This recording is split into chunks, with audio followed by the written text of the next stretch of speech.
Joining us this morning from Seattle is Bryan Seely. So we brought in security expert Bryan Seely. Computer security expert Bryan Seely. We got a guy with a lot of answers. His name is Bryan Seely. He is a cybersecurity expert, former Marine. He has advised the White House. He is top of the game in terms of cybersecurity. He even talked to Google about this. He did talk to Google, and he joins us right now. Hackers don't work 9 to 5. They don't have to do that. They can have a browser, just one little piece of code, one malicious little thing. Bryan Seely is an ethical hacker, and even though his ethics are in order, that doesn't mean a few minutes with him won't freak you out. The possibility becomes exponentially worse when they control the hardware. It doesn't matter what you do with the software if the hardware is compromised. Bryan, if regulators took you into a room and said, all right, tell it to us straight, why shouldn't we let this deal go through? What would you say? I feel like I'm the only person in the room who realizes that the building is on fire. One day, a really smart guy named Bryan Seely got bored, so he decided to record some calls some people made to the FBI and Secret Service. You've reached the San Francisco division of the Federal Bureau of Investigation. Marine Corps veteran Bryan Seely and good guy hacker is trying to put an end to phantom companies. Anyway, to give Google a little kick in the butt to fix the loophole, Seely needed an effective demonstration to get their attention. I changed the Library of Congress to the Zoolander School of Kids Who Can't Read Good. And you were successful.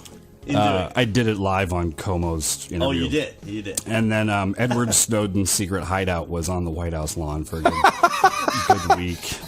But he took the Library of Congress in Washington, D.C. There it is, the Zoolander School for Kids Who Can't Read. And it's the Library of Congress. How about Edward Snowden's super secret hiding place? How about the middle of the White House lawn? And there it is for anyone to see until Google finds it and pulls it down. Upset over Vladimir Putin's anti-gay remarks about the Olympics, he made the Russian embassy in London a Russian Orthodox church featuring an unflattering picture of Putin. And it was third in Google's rankings. Did you know that Edward Snowden is hiding in the White House? That was according to Google Maps, at least. If you visited Google Maps recently, looked up the White House, and zoomed in close enough, you'd see a business called Edward's Snow Den, located right in the middle of the White House. If you clicked on it, you'd go to the Google page of a real verified business listing with the same address as the White House and reviews from users saying things like, I feel so exposed, 10 out of 10, would NSA again? Obviously it was a prank. And according to the website Search Engine Land, it was the work of a guy named Bryan Seely, who said he did it for a recent TED Talk he gave called Wiretapping the Secret Service Can Be Easy and Fun. Secret Service in D.C., FBI in San Francisco used a regular marketing phone number.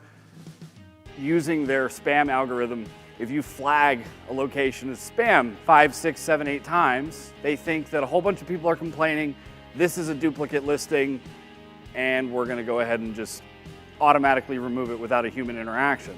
So now my listing with my phone number is the only thing for the Secret Service on Google Maps. Some of you are getting ahead of me. You can see where this is going, and that's where it goes. So immediately after that, phone calls started coming in. And I listened to 1 or 2 of them before I realized I didn't want to listen to the one phone call you can't unhear. Like Dick Cheney's really an alien, and they're going to come for me. The next morning, I walked into the Secret Service office, told them I was successful with recording 40 calls to them. After about 15 minutes of explaining, they asked me to leave and they'd get a hold of me again, and I could tell they were brushing me off because I sounded like a crazy person. I know you don't believe me. Call the Secret Service in D.C. He picks up his phone, and luckily, he uses Google Maps, pushes dial, phone up to ear. He knew the guy on the other end in D.C. After he hung up the phone, I pushed play, and it played both sides.